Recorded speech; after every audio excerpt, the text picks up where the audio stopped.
Yo, what is good, YouTube? What's up, PlayStation Nation? Jay Barry here, and I'm back with another video here to talk about some more PlayStation. And in this video, I'm going to be dropping a big opinion piece listing off 5 of the biggest mistakes PlayStation has made this generation. Obviously, like I said, this is an opinion piece. So when I list off my points and go into detail, just take that in mind. This is just my personal opinion. Just to give you a quick background as far as who I am Jay Barry. I've been playing on PlayStation for about 30 plus years or so, coming up to 30 plus years. PlayStation has been my primary place to play for that long as well. And yeah, I do play a lot of PlayStation games. PlayStation is my primary place to play majority of my games. So my opinions come from a PlayStation core console gamer. Not to say that I only play on the console or that's the only console I play, but it's the primary place where I play. So when I list off all these mistakes that I feel that PlayStation has made this generation, I'm listing it as a PlayStation core console gamer. So yeah, sit back, relax, and here are my 5 biggest mistakes PlayStation has made this generation. So let's get into point number 1. Because point number 1 is going to be pretty, I know a lot of people are going to be pretty upset with this one, but this is how I feel. So yeah, here we go. Putting games on PC. That's the first mistake I feel PlayStation has made, where I'm not going to focus on the financial aspect of putting the games on the PC. I'm going to be more leaning towards the benefits, that the PlayStation gamer is getting from this venture. But I do have the financial aspect listed as one of my points here, where the limited financial upside, not a major revenue driver. Because yeah, we do see these PlayStation financial reports from their quarterly earnings or for their fiscal year, where we see a lot of the driving or the drivers for their revenue and profit. It comes from the console side aspect, whether it's PlayStation Plus, the PlayStation Store, first party games being bought with on the console side. We don't really see anything really being highlighted on the PC side of it when it comes to purchases, when it comes to just revenue or profits being driven. Is it high enough to even highlight it? That's why I have that point listed here, especially as the first one. At the end of the day, it is more revenue, more profit coming in, from a platform that they wasn't on. So I do understand the aspects, and I do understand why PlayStation are putting their games on PC. I just don't agree with it. And the second point I have listed is one of the major reasons why I don't agree with it, because a lot of people will list off things as far as like, why wouldn't you want PlayStation to put these games on PC? Because you're going to get more players, there's more money for the company, all the business things that people like to list. But they don't think about the console side, the gamer side. Are we seeing more money? Are we seeing meaningful perks and incentives offered to the existing PlayStation 5 console owners? Are we seeing better, improvements to PlayStation Plus? Are we seeing more services, more features? Are we seeing more announcements, more game releases? No, pretty much the biggest upside, in my opinion, from the PlayStation putting their games on PC, especially when it comes to the online aspect, has been Helldivers. Helldivers has been pretty much the biggest success, where I can see like, oh yeah, this is the game that a lot of people wanted to play. Here is more people that you have that pool of people to play with, and now they're going to put it on Xbox. There's more people to play on it. But my criticism comes from all of that uptick in revenue or profits from this game being so popular on other platform or other platforms. Is that coming back to the PlayStation side of things? Personally, for the last 4+ years, I am not seeing it as a PlayStation core audience member. Like I listed off all the things that I listed there. I don't see more games being released. I don't see more games being announced. I don't see services getting better. You know, I'm seeing things being cut off. I'm seeing less stuff. I'm seeing cancellations. I'm seeing firings. I'm seeing people losing their jobs here, left and right. So I'm not really seeing the benefits of this move. I'm seeing more of the negatives when it comes to a PlayStation console owner. And also, you know, when it comes to putting your games on other platforms, as PlayStation, they have their own platform, which is the PlayStation consoles. The risk diluting exclusivity appeal of the platform. More and more as I see games being put onto PC, the time is shrinking to be put on a PC, where now you're looking at PlayStation games as these timed exclusive. More and more I see within this bubble that, you know, I interact with, that people are dismissing the PlayStation console. Like, hey, I'd rather wait and I just build up a PC, you know? And I feel like, yeah, like now that exclusivity is dwindling, people are more hesitant to buy into the platform, you know? Is that a big deal for right now? Obviously, it's not, because we see PlayStation financial reports. We see this, the consoles are selling. We've seen all this good stuff. But like I said, my biggest aspect of this first point is, are we seeing the benefits of what all the success that they're listing off? Something is not adding up, in my personal opinion. So yeah, that's the first point I have there, putting their games on PC. Second point,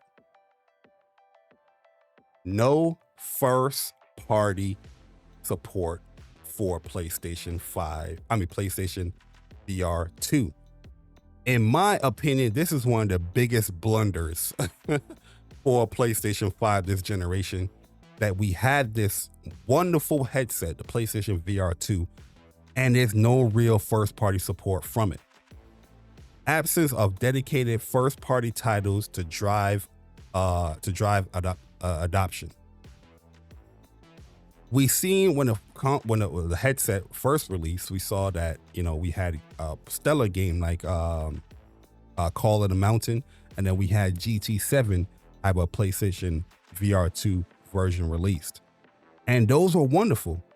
But in my personal opinion, if we're not seeing PlayStation themselves push, you know, support for this VR, why would anybody else? I think third party wise, there's a lot of games there, but are they really pushing the PlayStation VR 2 like how Call of the Mountain, like how GT7 was? When people experienced those, it was a quick wow factor, like, wow, this is amazing. Not to say that they don't have those things on third party, but this is your headset. You have plenty of games that you release for PlayStation VR 1 that still didn't even have a port over to PlayStation VR 2. Why are PlayStation themselves not putting in that work? You know, you have more money now, right? That's what everybody likes to say. More money from PC and this and that. But you have a headset that is barely getting any support from your own first party studios. It's mind boggling to me that, you know, especially me, went out there and bought this headset looking at the first party feature. I was like, okay, 2 games already, and that's in 3 months. This is pretty good. You created a VR studio.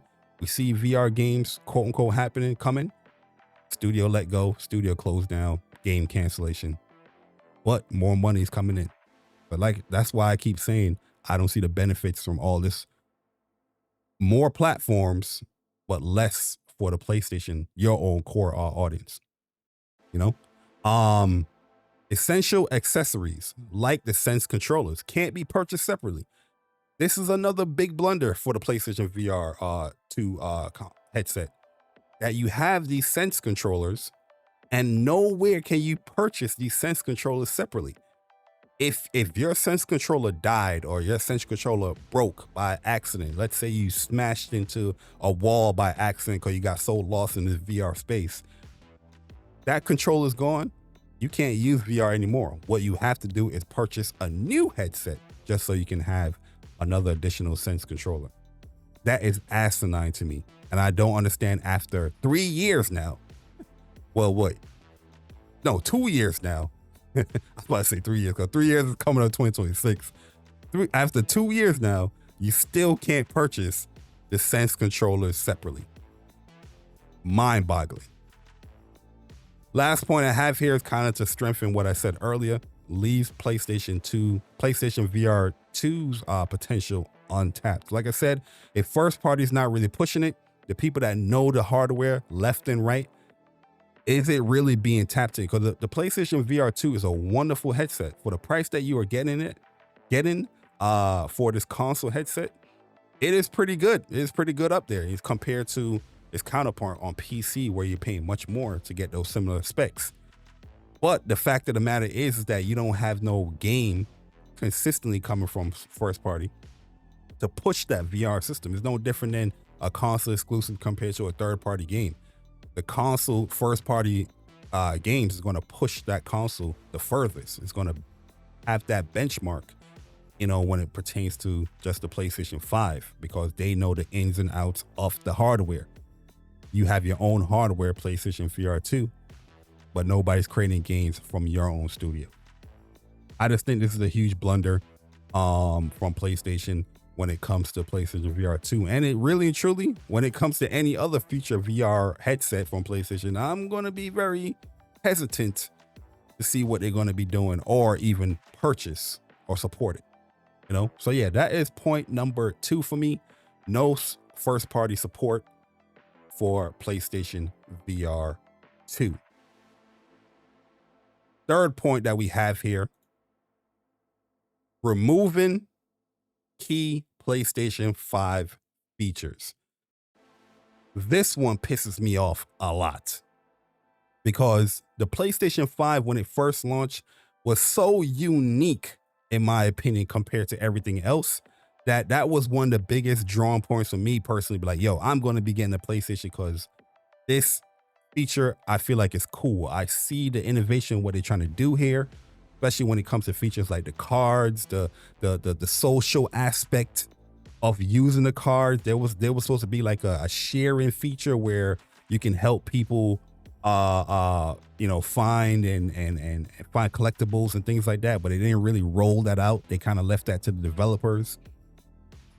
But roll back on popular and useful launch features. Yeah, cards.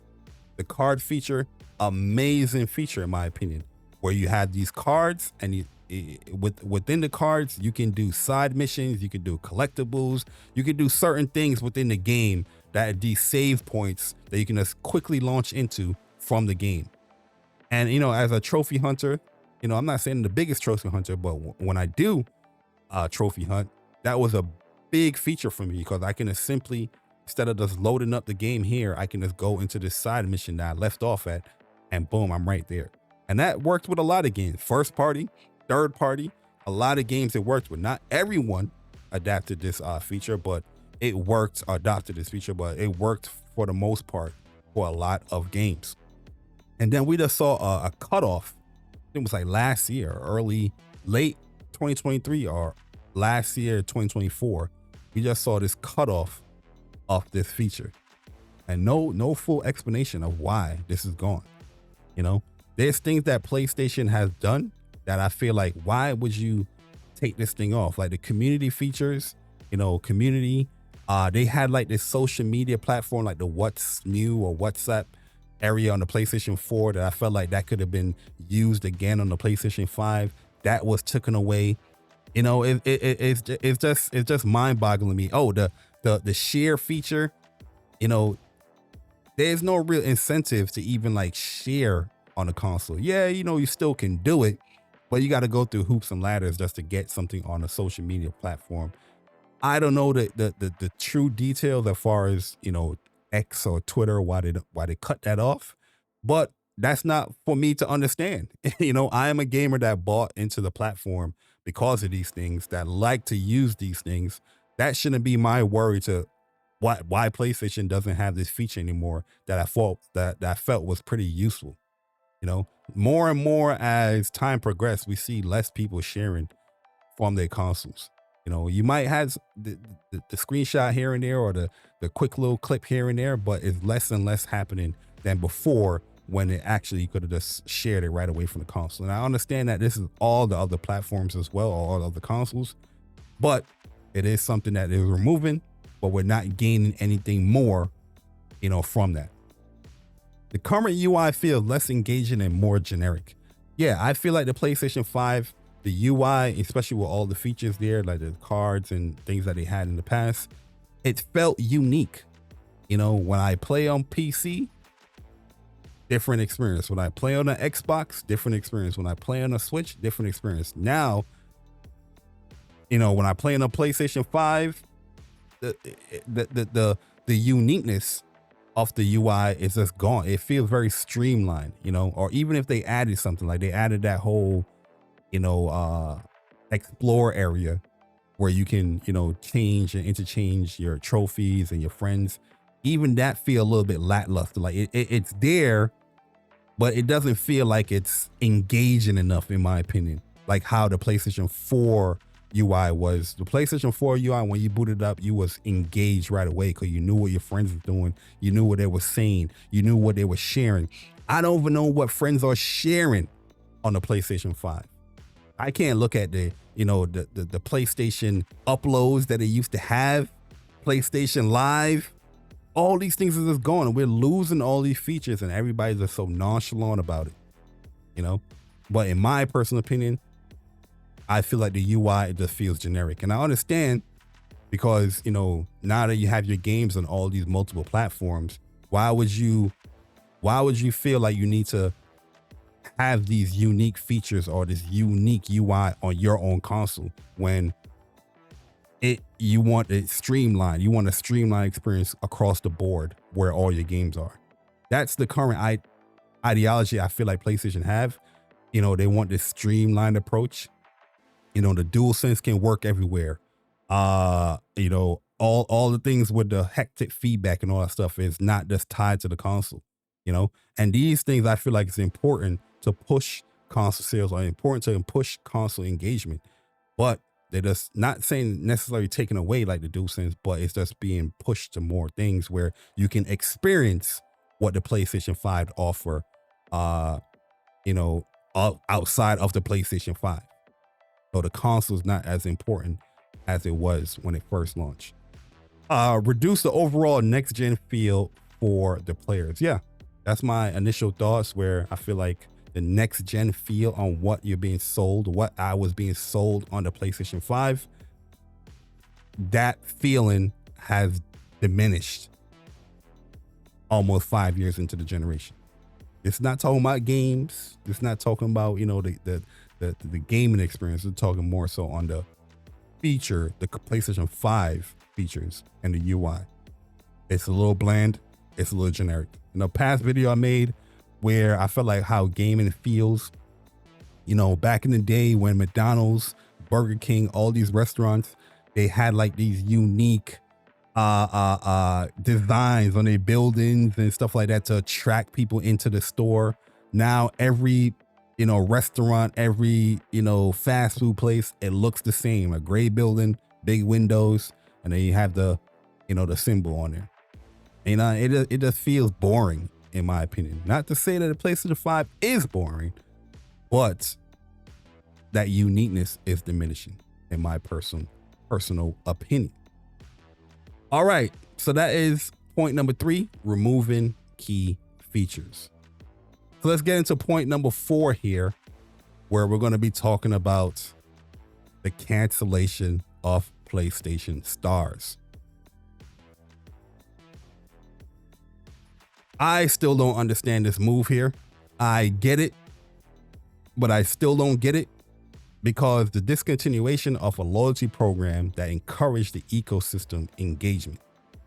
At the end of the day, this was a program that was introduced within the generation where it does encourage people to buy into a PlayStation console, or not the console, but the store, where if I'm buying a digital version of PlayStation games, if I'm buying microtransactions, if I'm buying the DLC on the PlayStation, which now I'm leaning towards the PlayStation because here I get these points that I can divvy up to or earn up to so I can purchase these games or get a discount on these games. That drives ecosystem engagement, because that keeps that person within the ecosystem of PlayStation, you know, the PlayStation Store, the console. And this cancellation, in my opinion, it doesn't, it further highlights the points that I'm making. There were the importance of the PlayStation console is diminishing, where a program like this, like you discontinue this program, not having anything in place for it. They said that there's something in place for it coming or whatnot, but we all heard that jargon before. It's disheartening in my opinion, you know, because this is something that I benefited from. I know many people benefited from, where I will buy a whole bunch of games on PlayStation, get some points, or not just the purchase of games, but that's the engagement of, you will have these campaigns where typically I wouldn't even play this game, but that's the fact that I will get this digital collectible or these points by playing this game specifically from PlayStation Plus or just in general, that would get me rewards. That was something that encouraged community or ecosystem engagement. And now that you don't have it, every purchase that we do now, every game that we play now, you know, there's no campaigns. You know, are people, I'm not saying that stars was like a big moving factor, but it does add to the equation, or it does add to the points that I'm saying as far as like the importance of the console, the importance of the core PlayStation experience is diminishing.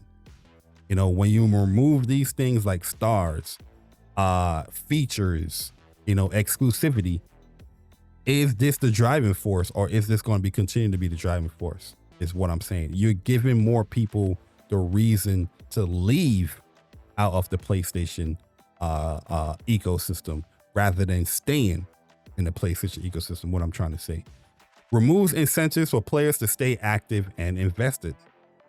Pretty much, you know, I feel like with stars, I was playing more games due to the fact that I was getting points. And there were certain games where I was like, oh, you know what? I have these amount of points. Let me go and purchase this and let me play this.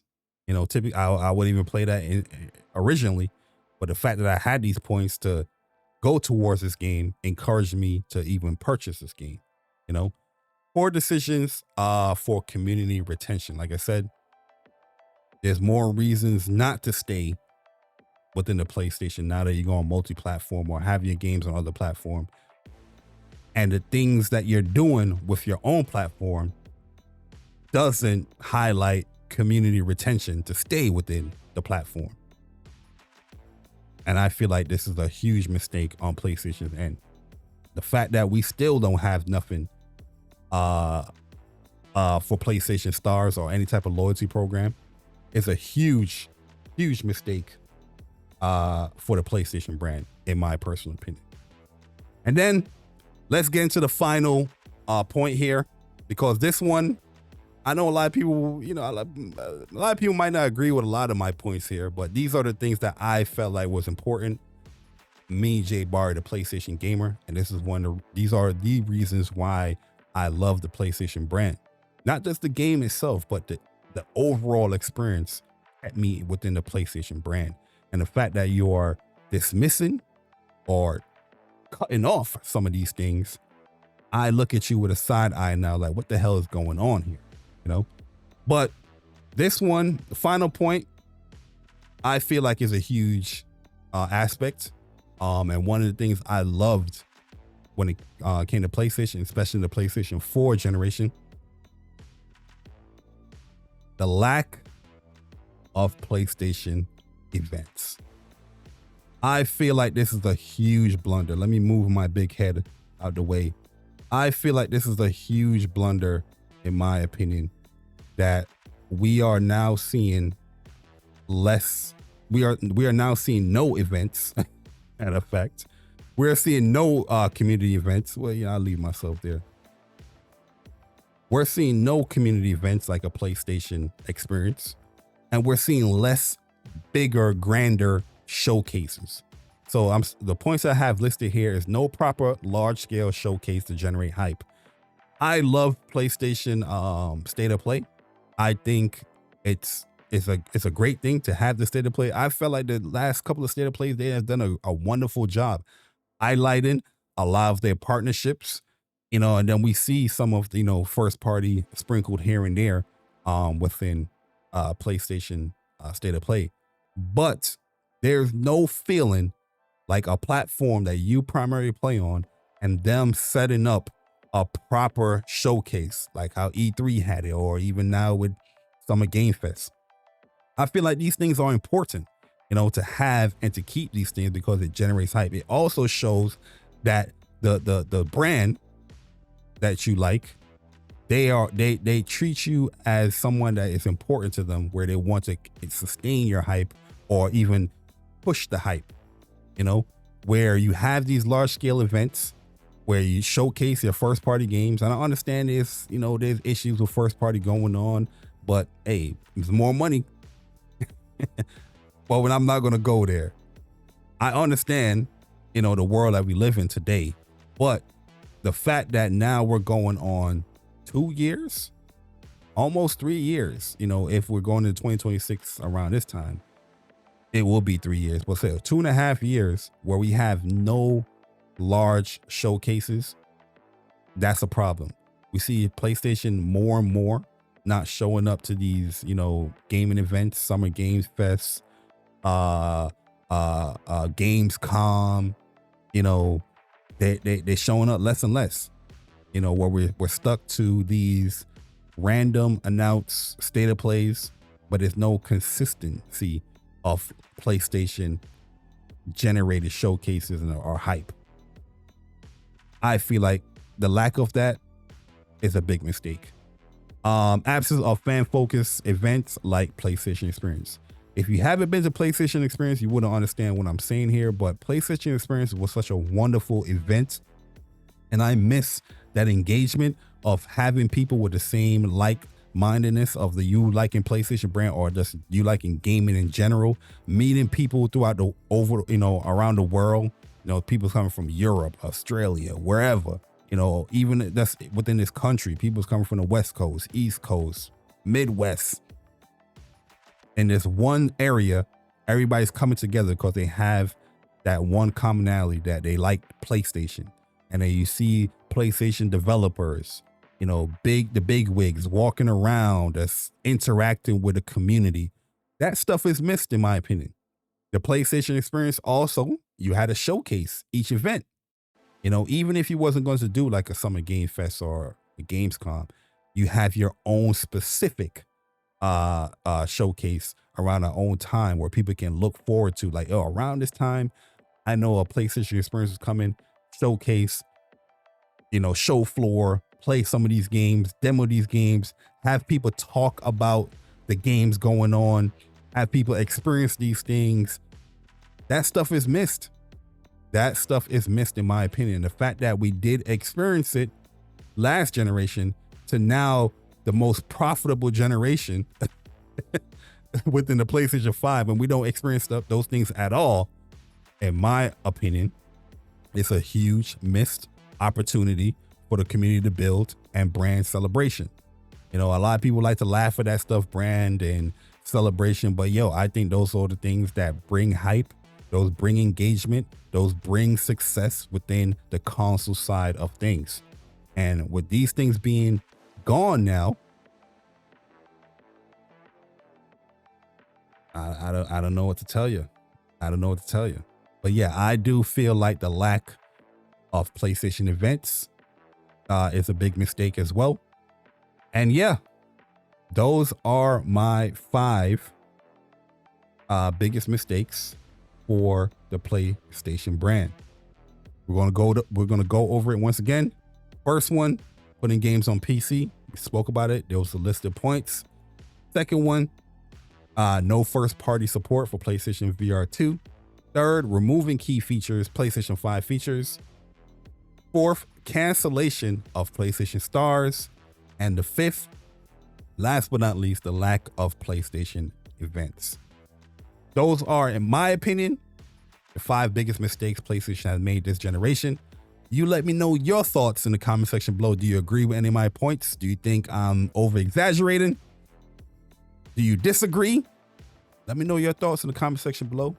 Let's get talking. Let's get active. And I'll see you all in the next one. Jay Bari, I'm gone. Deuces.